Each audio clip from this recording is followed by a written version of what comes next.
எப்பா கண்டவன்லாம் என்னை பார்க்க வந்தா நான் உடனே டைம் வேஸ்ட் பண்ணி அவனை ஆர் அவளை போய் பார்க்கணுமா? இப்படிப்பட்ட வார்த்தை உங்கள் லைஃப்பில் பிடிச்ச பர்சன் ஆர் நீங்கள் யாரை இன்ஸ்பயர் அப்படின்னு நினச்சிருக்கீங்களோ அந்த ஒரு பர்சன் உங்களை சொல்லணும். உங்களுக்கு எப்படி இருக்கும்? வெயிட் நீ எப்பவுமே ரியல் லைஃப் இன்சிடென்ட் இல்லைன்னா அர்பன் லெஜண்ட் ஸ்டோரி இந்த மாதிரி பேய் கதை தானே சொல்லிட்டு இருப்பேன். இது என்ன சம்மந்தமே இல்லாமல் புதுசாக அதை நான் சொல்கிறேன்னு கேட்டிங்கன்னா சம்மந்தம் இருக்கு. இன்றைக்கி நம்ம பார்க்க போகிற இந்த ரியல் லைஃப் இன்சிடென்ட்டுக்கும் இப்போ நான் சொன்ன இந்த வார்த்தைக்கும் ஒரு பெரிய சம்மந்தம் இருக்குது. போன மாதம் வரைக்கும் யாரோவா இருந்து இப்போ நம்ம சப்ஸ்கிரைபரான பார்த்திபன் அப்படின்றவர் தான் அவரோட லைஃப்பில் நடந்த ஒரு விஷயத்தையும் நம்மகிட்ட ஷேர் பண்ணியிருக்காரு. அண்ட் இந்த ஒரு விஷயத்த ஃப்யூச்சர் ஃபிலிமா இல்லை அட்லீஸ்ட் ஒரு ஷார்ட் ஃபிலிமா அப்படி இல்லைனா கூட இந்த கதையை நம்ம யாருக்காச்சும் சேல் பண்ணணும். நம்ம லைஃப்பில் நடந்த இந்த ஒரு கதை இந்த உலகத்தில் இருக்கிற கொஞ்சம் பேருக்காச்சும் தெரிய வரும் அப்படின்ற ஒரு நல்ல எண்ணத்தில் இவருக்கு தெரிஞ்ச ஒரு டைரக்டர் கிட்ட போயிட்டு இந்த ஒரு கதையை பற்றி எக்ஸ்பிளைன் பண்ணுறதுக்காக போயிருக்காரு. ஆனால் அந்த ஒரு டைரக்டர் இவருக்கு ரொம்பவே பிடிச்சவர். அப்படிப்பட்ட அந்த டைரக்டர் நான் ஸ்டார்டிங்கில் சொன்ன அந்த வார்த்தையை சொல்லி அவரையும் வெளியில் அனுப்பிட்டாரு. அப்படிப்பட்ட டைரக்டர் வேறு யாருன்னு கேட்டிங்கன்னா நீங்கள் உள்ளே வரும்போதே தமிழில் பார்த்துட்டு தான் இருப்பீங்க. அந்த தமிழில் ஒரு டைரக்டர் வந்திருப்பாரு. அவர் தான் அந்த ஒரு வார்த்தையை சொன்னதா இவரும் சொல்லியிருக்காரு. சரிப்பா, அப்படி பார்த்திபன் இவர் லைஃப்பில் என்ன நடந்தது, அப்படி என்ன கதையை வந்து அவர்கிட்ட சொல்ல வந்தார் அப்படின்னு கேட்டிங்கன்னா இது பார்த்திபன் லைஃப்பில் நடந்த ஒரு உண்மை சம்பவம்னு தான் சொல்லணும். இது வரைக்கும் நம்ம சேனலில் ஆர் நிறைய சேனலில் நிறைய விதமான சம்பவத்தை நீங்கள் பார்த்துருப்பீங்க, கேட்டிருப்பீங்க. இன்னைக்கு இந்த ஒரு சம்பவம் ரொம்பவே ஹாட் டச்சிங்கான ஒரு இன்சிடென்ட் இருக்கும்போது கண்டிப்பாக இந்த வீடியோ முடிஞ்சதுக்கப்புறம் அப்படின்ற ஒரு லெவலுக்கு நீங்களே ஒரு செகண்ட் ஃபீல் பண்ணுவீங்க. அப்படிப்பட்ட உங்கள் இதய கூட்டே வந்து நொறுக்கிற அளவுக்கு நடந்த ஒரு உண்மை சம்பவத்தை பற்றி தான் இன்றைக்கி நாம் பார்க்க போகிறோம். அப்படிப்பட்ட ஒரு சம்பவத்தை ரொம்பவே கிளியராக உங்களுக்காக நான் பொறுமையாக இந்த ஒரு வீடியோவை மேக் பண்ணியிருக்கேன். இது நம்ம பிடிஆரோட ஒரு ஸ்பெஷல் எபிசோட் அப்படின்னு சொல்லணும். ஸோ உங்களுக்கு என்ன வேலை இருந்தாலும் அந்த வேலையை முடிச்சுட்டு பொறுமையாக இந்த ஒரு வீடியோ பார்த்தீங்கன்னா நான் சொல்ல வேண்டிய விஷயம் உங்களுக்கு கிளியராக புரிய வரும். ஸோ வீடியோ ஸ்கிப் பண்ணாமல் கண்டினியூ பாருங்கள். அப்படி நீங்கள் நம்ம சேனல் புதுசாக நம்ம சேனல் சப்ஸ்கிரைப் பண்ணுங்கள், பெட்டர் பண்ணலாம். வீடியோவில் பண்ணலாம்.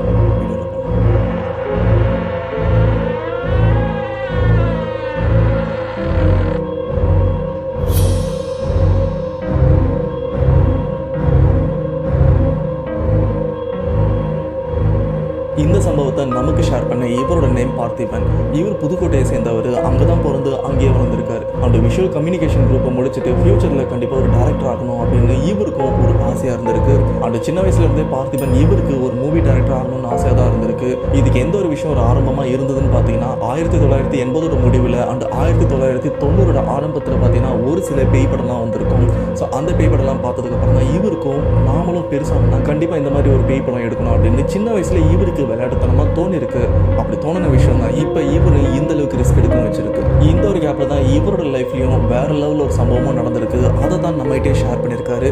அண்ட் அதை பற்றி இப்போ நம்ம டீட்டெயிலாக பார்க்கலாம். பார்த்துட்டு இவர் 2011 டிஸ்கவுண்ட் குரூப்பே முடிச்சிருக்காரு. முடிச்சதுக்கப்புறம் நம்ம எப்படியாச்சும் டேரக்டர் ஆகணும் அப்படின்னு ஒரு சில பேர்கிட்ட ஹெல்ப்பும் கேட்குறாங்க. அவங்க ஒரு சில பேர்கிட்ட ஜாயின் பண்ணி கடைசியாக இவரோட லக்கா என்னன்னு தெரியல ஒரு பெரிய படத்துலையும் அசிஸ்டன்ட் டேரக்டராக ஒர்க் பண்ணுறாரு. ஸோ இப்படியே ஒரு 3 பெரிய படத்தில் அசிஸ்டன்ட் டேரக்டராக ஒர்க் பண்ணிட்டு இருக்காரு. ஆனால் அந்த 3 படமும் பேய் படம் கிடையாது. இது எல்லாமே நார்மல் ஸ்டோரி, இந்த லவ் ஸ்டோரி அண்ட் ஆக்ஷன் ஸ்டோரியாக தான் இருந்திருக்கு. ஆனால் இவரோட ஆசை எப்படியாச்சும் ஒரு பேய் படம் எடுக்கணும் அப்படின்னு தான். அப்போ 2013 இவருக்கு பெரிய படத்தில் ஒரு அசிஸ்டன்ட் டேரக்டராக ஒர்க் பண்ண சான்ஸ் கிடைச்சிருக்கு. கிட்டத்தட்ட 1.5 வருஷமாக அந்த படத்தில் அசிஸ்டன்ட் டேரக்டராக ஒர்க் பண்ணியிருக்காரு. ஸோ இந்த படம் முடிச்சதுக்கப்புறம் இவருக்கு கொஞ்சம் அமௌண்ட்டும் வந்திருக்கு. அண்ட் அடுத்த ஒரு படத்துலையும் அசிஸ்டன்ட் டேரக்டராக சான்ஸ் கிடைச்சிருக்கு. ஆனால் அந்த படம் ஸ்டார்ட் பண்ணுறதுக்கு இன்னும் 6 மாதம் டைம் இருக்குது. ஸோ இதனால் இவர் என்ன யோசிக்கிறாருன்னா இந்த ஃபர்ஸ்ட் படத்தில் நம்ம கெயின் பண்ண அந்த நாலேஜை வச்சு நாம் ஒரு கதையை ரெடி பண்ணலாம், அது பேய் கதை தான் இருக்கணும் அப்படின்னு இவரும் நினச்சிருக்காரு. அப்போ தான் இவருக்கு தோணுன விஷயம், நாம் ஏன் பேய் கதையை வந்து ஸ்கிரிப்டாக ரெடி பண்ணணும், இந்த உண்மை சம்பவத்தை அடிப்படையாக வச்சு நிறைய படத்தை எடுக்கிறாங்களே அதே போல் நாமளும் எடுக்கலாம் அப்படின்னு இவருக்கு தெரிஞ்ச ஃப்ரெண்ட்ஸ் அண்டு ஃபேமிலி அண்ட் இவங்க வீட்டில் இருக்கிற அம்மா அப்பா கிட்ட எல்லாம் நிறைய இந்த பேய் சம்மந்தப்பட்ட கதையெல்லாம் கேட்குறாங்க. அண்ட் பக்கத்து ஊரில் யாருக்காச்சும் ஏதாச்சும் நடந்ததுன்னா அதையும் டைம் வேஸ்ட் பண்ணாமல் உடனே போயிட்டு என்ன நடந்ததுன்னு எல்லா டீட்டெயிலும் கேட்பாரு. பட் இது வரைக்கும் நிறைய கதைகளை நிறைய உண்மை கதைகளை இவரும் கேட்டிருக்காரு. பட் எதுலேயும் பார்த்தீங்கன்னா இவருக்கு அந்த ஒரு ஸ்பார்க், அந்த ஒரு ஸ்டார்ட் பண்ணுற ஒரு விஷயம் வந்து இவருக்கு கிடைக்கல.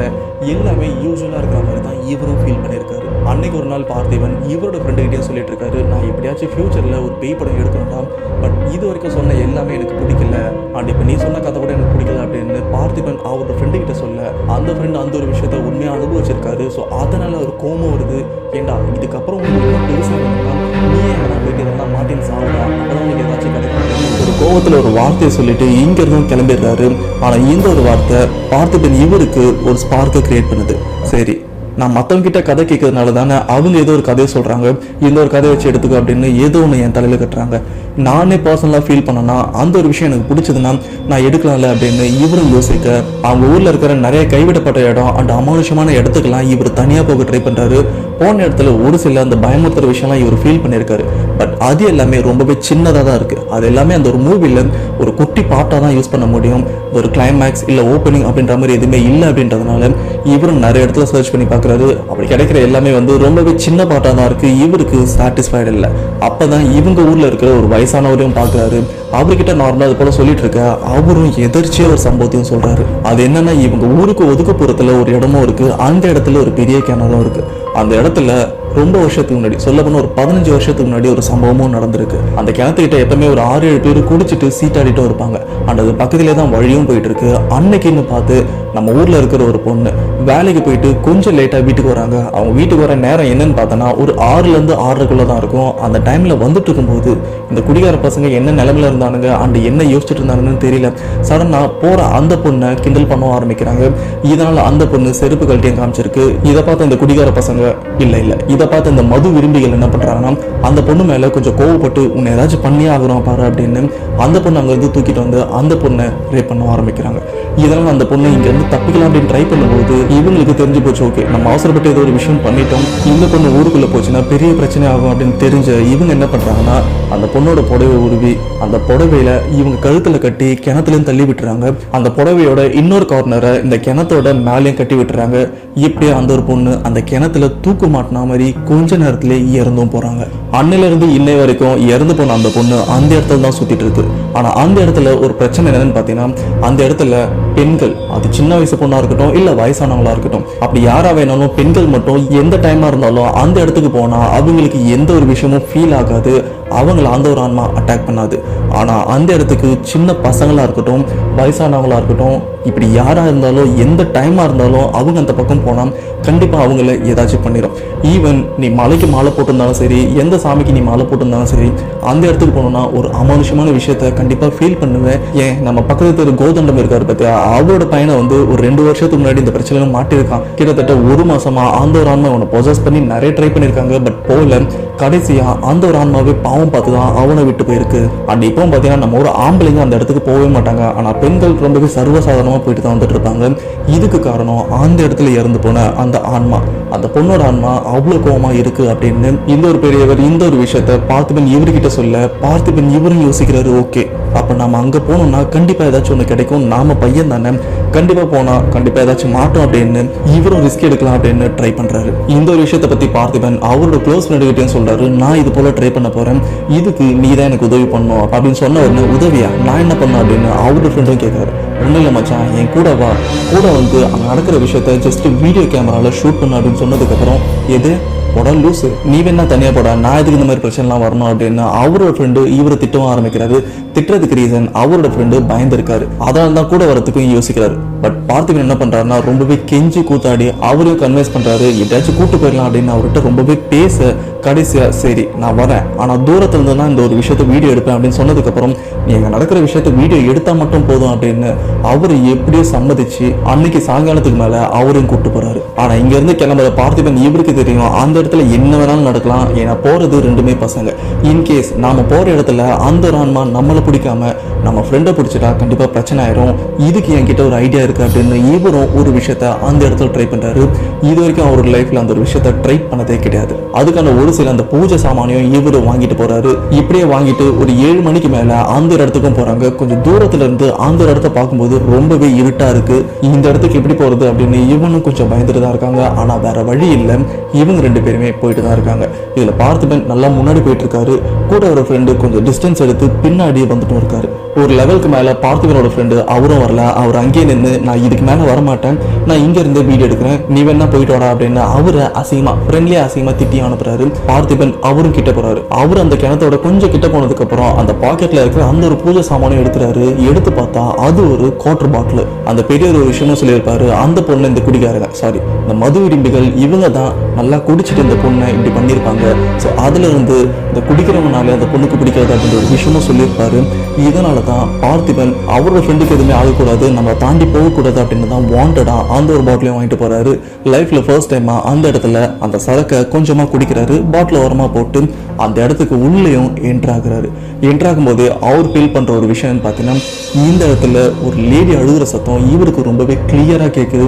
ஆனா அந்த சத்தம் எங்கிருந்து கேட்குதுன்னு இவருக்கு தெரியல. இவரும் சுத்தி பார்த்துட்டு இருக்காரு. ஆனா அந்த இடம் காலியா தான் இருந்துட்டு இருக்கு. அந்த கிணத்துக்கிட்ட கொஞ்சம் க்ளோஸா போக போக அந்த கிணத்துக்கிட்ட இருந்து தான் அந்த ஒரு சத்தம் வரதையும் இவரு நோட் பண்றாரு. ஆனா அந்த கிணத்துக்கிட்ட போகும்போது பார்த்தீங்கன்னா அப்படி அழுற சத்தம் ரொம்பவே கோவத்தோட மூச்சு விட்டா எப்படி இருக்குமோ அந்த ஒரு சத்தத்தை இவரும் ஃபீல் பண்றாரு.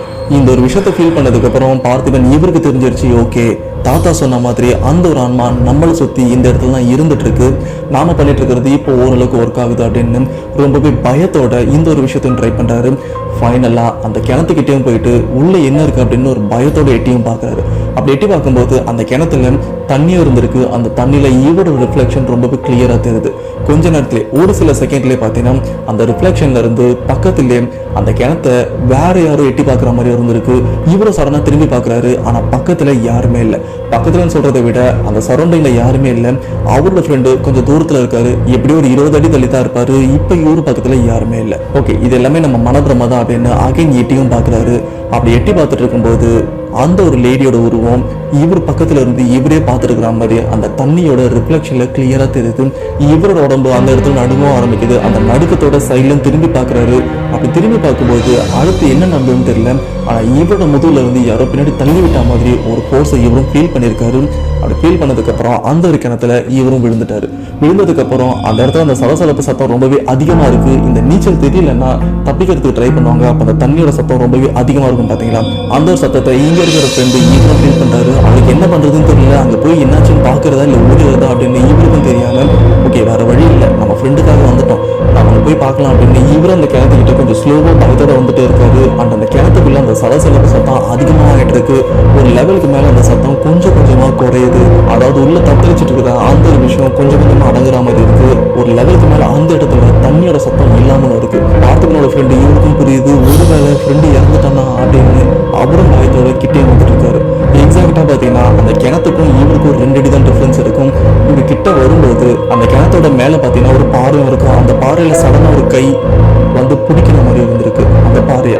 அதை பார்த்ததுக்கு அப்புறம் இவரோட ஃப்ரெண்டுக்கு பல்லு இல்லைன்னு சொல்லணும் பயந்துருக்காரு. அதுக்கப்புறம் தான் தெரியுது இன்னொரு கையை வச்சு உள்ள இருக்கிற பார்த்திபன் தான் மேலே வந்திருக்காரு. உனக்கு ஒண்ணும் இல்லையே, ஆமா உனக்கு தான் நீச்சல் தெரியாது, நீ அப்புறம் நீச்சல் அடிச்சா அப்படின்னு பார்த்தோட ஃப்ரெண்டும் கேட்க, அப்போ இப்ப உள்ள விழுந்த உன் ஃப்ரெண்டுக்கு தான் நீச்சல் தெரியாது, ஆனா எனக்கு நல்லாவே நீச்சல் தெரியும் அப்படின்னு ஒரு பொம்பளையோட வாய்ஸ்ல இப்போ பார்த்திபன் பேசவும் ஆரம்பிக்கிறாரு. இந்த ஒரு வாய்ஸ் கேட்டதுக்கு அப்புறம் இவரோட ஃப்ரெண்டு அந்த இடத்துலயே மயக்கம் போட்டு கீழே விழுந்துருக்காரு. இதுக்கப்புறம் பார்த்தா எங்க போனாலும் தெரியல. அந்த இப்படியே கொஞ்சம் நேரமும் போகுது, கொஞ்ச நேரம் இல்லை ஒரு சில மணி நேரமும் போகுது. இப்படியே அதிகாலை அடுத்த நாள் அதிகாலை 4 மணி ஆகுது. 4 மணி ஆகும்போது இங்க படுத்து அதாவது மூச்சு பார்க்குறாரு. மூச்சு பார்க்கும்போது இவரை சுத்தி 20 தான் கிடக்குது. அந்த பக்கத்துல இருக்கிற பார்த்திபன் அவரையும் காணும். இவர் யூஸ் பண்ணிட்டு இருந்த கேமரா அங்க கீழே விழுந்து உடஞ்சும் போயிருச்சு.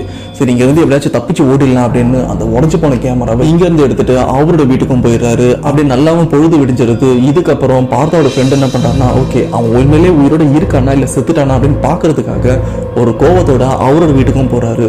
போனதுக்கு அப்புறம் தான் அவருக்கே தெரியுது, ஓகே பையனுக்கு அந்த லேடியோட ஆன்மா இவனை பொசஸ் பண்ணிருக்கு, அதாவது பேய் பிடிச்சிருக்கு, அதுக்கான சடங்கு தான் இப்போ எல்லாரும் பண்ணிட்டு இருக்காங்க அப்படின்ற ஒரு விஷயம் இவருக்கும் தெரிய வருது. இந்த ஒரு பேயை ஓட்டுறதுக்காக நிறைய பேரும் வராங்க. பட் என்ன பண்ணியும் யாராலையும் ஓட்ட முடியல. அண்ட் அங்கே இருக்கிறவங்களே ஓப்பனாக கேட்டுறாங்க, இந்த பையனை விட்டு போறதுக்காக நாங்கள் என்ன வேணாலும் பண்றோம் அப்படின்னு கேட்கும்போது அந்த பையன் அதாவது பார்த்திபன் உடம்புல இருக்கிற அந்த ஒரு ஆன்மா ஒரே ஒரு டிமாண்ட் தான் வைக்குது. அது என்னன்னா, நான் இந்த பையனை விட்டு போயிடுறேன், இந்த பையனுக்கு எந்த பிரச்சனையுமே வராது, ஆனா எனக்கு 2 உயிர் பலி வேணும் அப்படின்னு சொல்லும்போது இங்க இருக்கிற எல்லாருமே விசித்திரமா இவரையும் பார்க்க ஆரம்பிக்கிறாங்க. அப்பதான் அந்த ஒரு ஆன்மாவும் சொல்லுது, அந்த 2 பேர் வேற யாருமே இல்லை, என்னோட சாவுக்கு காரணமானவங்க 6 பேர். அந்த 6 பேர் தான் என்னை கற்பழிச்சு என்னை கொடூரமா கொண்டுட்டானுங்க. அதுல 4 பேரை நானே கொண்டுட்டேன். இன்னும் 2 பேரை கொல்லும் போதுதான் அவங்க நான் அவங்க பக்கத்திலே வரக்கூடாது அப்படின்னு ஒரு சில மாந்திரிகம்லாம் பண்ணி என்ன அவங்களால நெருங்க முடியாத அளவுக்கு பண்ணியிருக்காங்க. அதனால அவங்களை என்னால எதுவுமே பண்ண முடியல. ஸோ ஸோ அப்படிப்பட்ட அந்த 2 ஆளுங்களை நீங்க கூட்டுவாங்க, இதுல நீங்களே கொண்டாலும் ஓகே இல்ல நான் கொண்டாலும் ஓகே அப்படின்னு இந்த ஒரு டிமாண்டை தான் அந்த இடத்துல வைக்குது. இவங்களை எவ்வளவு ரெக்வஸ்ட் பண்ணி பாக்குறாங்க அண்ட் எவ்வளவோ பூஜை எல்லாம் பண்ணி ஓட்ட ட்ரை பண்றாங்க. இப்படி அந்த ஒரு விஷயம் 1 மாசமா கண்டினியூ ஆகுது. ஆனா கடைசியா பாத்தீங்கன்னா அந்த ஒரு ஆன்மா, இவர் உடம்புல இருக்கிற அந்த ஒரு ஆன்மாவே பாவம் பார்த்து ஓகே அவங்க பண்ண தப்புக்கு நம்ம எதுக்கு இந்த சின்ன பையனை வந்து பழி வாங்கணும் அப்படின்னு இவரை விட்டு வெளியிலே வந்துருது. இந்த ஒரு விஷயம் நடந்ததுக்கு அப்புறம் பார்த்திபன் இவர் பயந்துருப்பாரான்னு கேட்டீங்கன்னா சுத்தமா பயப்பில்லைன்னு தான் சொல்லணும். அவருக்குள்ள இருக்கிற அந்த ஒரு பயம் சுத்தமா போயிருச்சு. அந்த இடத்துல ஃபீல் பண்ற ஒரு விஷயம் என்னன்னு பார்த்தீங்கன்னா, நம்ம படம் எடுக்கிறதுக்கு ஒரு நல்ல கண்டென்ட் கிடைச்சிருக்கு, அதுவும் நம்ம மூலியமாவே கிடைச்சிருக்கு அப்படின்னு இவரும் ரொம்பவே ஹாப்பியா ஃபீல் பண்ணிட்டு இருக்காரு. ஆனா அப்படி ஹாப்பியா ஃபீல் பண்ற இந்த ஒரு விஷயம் இதுக்கப்புறம் தான் இவரோட இதயத்தை நொறுக்கிற மாதிரி ஒரு சம்பவமும் இவரோட லைஃப்ல நடக்கவும் போகுது. பார்த்திபன் இந்த ஒரு ஒர்க் டைம்ல அண்ட் இந்த ஒரு ப்ரெஷர்ல இருந்துட்டு இருக்கும்போது அவரோட கூட ஒழுங்கா டைம் ஸ்பெண்ட் பண்ண முடியல. இவங்க 2 பேருக்குள்ள அடிக்கடி சின்ன சின்ன சண்டை வந்துட்டு தான் இருக்கு. ஆனா அந்த ஒரு சண்டையை அன்னைக்கே பேசி அன்னைக்கே தீர்த்துருவாங்க. ஆனா அன்னைக்கு ஒரு நாள் ஒரு சின்ன சண்டை வருது, ரொம்பவே சில்லியான ஒரு சண்டை தான். அந்த ஒரு சண்டை நடந்துட்டு இருக்கும்போது பார்த்திபன் கொஞ்சம் டென்ஷன் ஆகி ஒரு வார்த்தையும் விட்டுறாரு. அது என்னன்னா, பேசாம நீ செத்துரு, நீ செத்ததுக்கு அப்புறம் பேயா திரும்பி என் கிட்ட வா, அப்படி வந்ததுக்கு அப்புறம் உன்னை வச்சு நான் நிறைய கதை ரெடி பண்றேன் அப்படின்னு அவரோட லவ்வர் கிட்ட இந்த ஒரு விஷயத்த விளையாட்டெல்லாம் சொல்லல, ஒரு மாதிரி கோமா தான் சொல்லியிருக்காங்க. இதை அவங்க சீரியஸா எடுத்துட்டாங்க போல இருக்கு. அந்த இடத்துல வேற லெவல்ல ஒரு சம்பவமும் நடந்துட்டு இருக்கு. இந்த சண்டை இது எல்லா விஷயமும் பாத்தீங்கன்னா இவங்க அந்த டைம்ல இந்த வாட்ஸ்அப் வீடியோ கால்ல தான் சண்டை போட்டுட்டு இருக்காங்க, ஃபேஸ் டு ஃபேஸ் பார்த்துக்கிட்டு.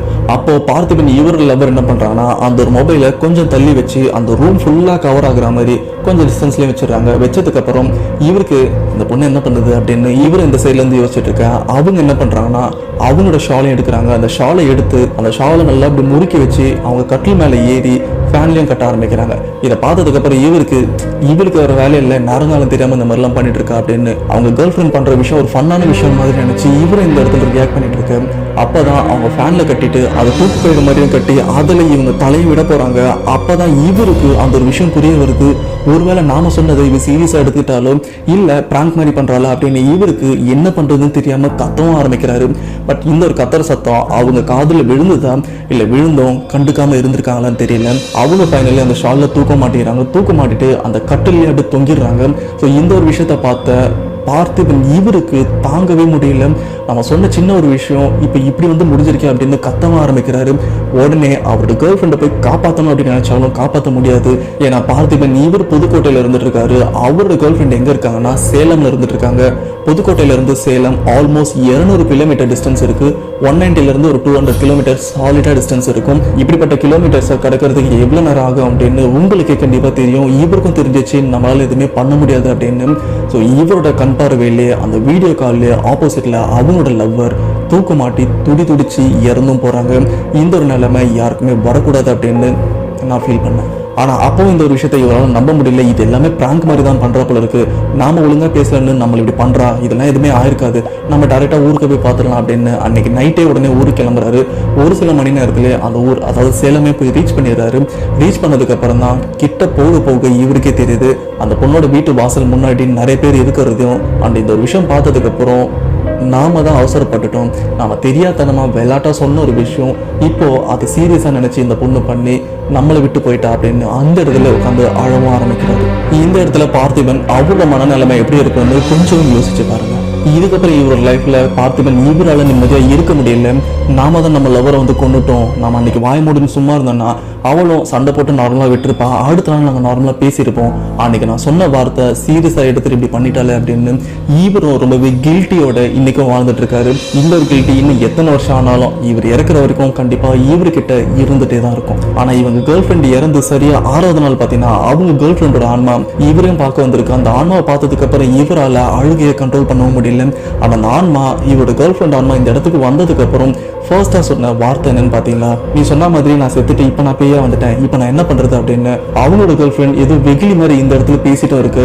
இவரால இன்னும் எமோஷனல கண்ட்ரோல் பண்ணவே முடியல, அந்த அளவுக்கு ரொம்பவே மனசுடைஞ்சு போயிருக்காரு. இப்படியே ஒரு சில நாளும் போயிட்டு இருக்கு. ஆனா இந்த ஒரு சில நாள் கேப்ல பாத்தீங்கன்னா இன்னொரு மேஜிக்கான ஒரு விஷயமும் நடந்திருக்கு. அது என்னன்னா, ஆல்ரெடி பார்த்திபன் அந்த ஒரு கிணத்துல போயிட்டு விழுந்ததுக்கு அப்புறம் அந்த இடத்துல ஒரு ஆன்மா இவரையும் பொசஸ் பண்ணிருக்கோம். அந்த 6 மதுப்பிரியர்கள் ஒரு பொண்ணு கொண்டுட்டாங்கன்னு, அதுல அந்த ஆன்மா 4 பேரை கொண்டு இருக்கும், 2 பேர் மட்டும் பேலன்ஸ் இருந்திருப்பாங்க அப்படின்னு சொல்லியிருப்பேன். அந்த 2 பேருமே உயிரோட இல்ல, ஒரு ஆக்சிடென்ட்ல அந்த 2 ஆளுங்களுமே அந்த 2 மதுப்பிரியர்களுமே ரொம்பவே கொடூரமா இறந்தும் போயிருக்காங்க. இது எப்படி பாசிபிள் அப்படின்னு கேட்டீங்கன்னா இதுக்கு ரீசன் வேற யாருமே இல்லை, இறந்து போன பார்த்திபன் இவரோட கேர்ள் ஃப்ரெண்டு தான் அப்படின்னு அந்த ஒரு ஆன்மா, அதாவது அவரோட லவ்வர் ஆன்மாவே இவர்கிட்டயும் சொல்லியிருக்கு. ஆனா இந்த ஒரு விஷயம் அந்த கற்பழிக்கப்பட்டு இறந்து போன லேடி அதோட கண் முன்னாடி தான் நடந்திருக்கு அப்படின்னு சொல்லும்போது இன்னும் ஹைலைட்டா இருந்திருக்கு. ஏன்னா இந்த இடத்துல பார்த்திபனோட லவ்வர் ஆன்மாவும் பார்த்திபனை பொசஸ் பண்ண அந்த ஒரு ஆன்மாவும் ஒரு ஃப்ரெண்ட்லியாகவும் இருந்திருக்காங்க. ஏன்னா அதோட தேவையை இவங்க ஆன்மா பூர்த்தி பண்ணியிருக்கு. இதுக்கப்புறம் பார்த்திபன் அவரோட லவ்வர் வீட்டில் அவரோட கேர்ள் ஃப்ரெண்டுக்கு செய்ய வேண்டிய அந்த சடங்கு எல்லாமே பண்ணியிருக்காங்க. அப்படி பண்ணதுக்கு அப்புறம் அவங்களோட ஆன்மாவும் இங்க இல்லாம அவங்க போக வேண்டிய இடத்துக்கும் போயிட்டு இருக்கு.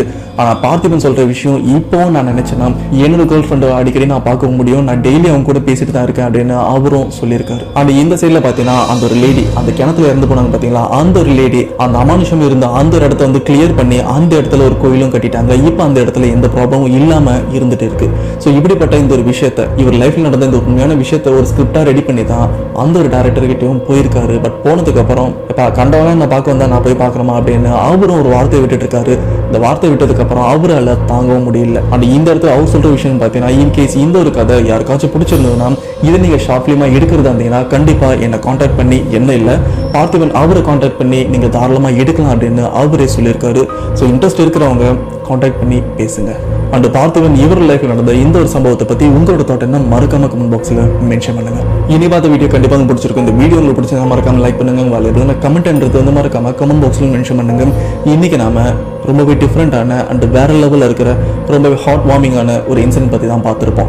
மேபி ஸ்டார்டிங்கில் பார்க்கும்போது உங்களுக்கு இது யூஸ்வலாக தானே இருக்குது அப்படின்னு நீங்கள் யோசிச்சிருக்கலாம். ஆனால் அதுக்கப்புறம் தான் உண்மையான விஷயம் என்னன்னு உங்களுக்கு ஒரு சில பேருக்கு புரிய வந்திருக்கும். இதில் எத்தனை பேருக்கு இந்த ஒரு விஷயம் ஹார்ட் டச்சிங்காக இருந்திருக்கு, இல்லை எத்தனை பேருக்கு ஓகேப்பா அப்படின்ற மாதிரி இருந்திருக்கு எனக்கு தெரியல.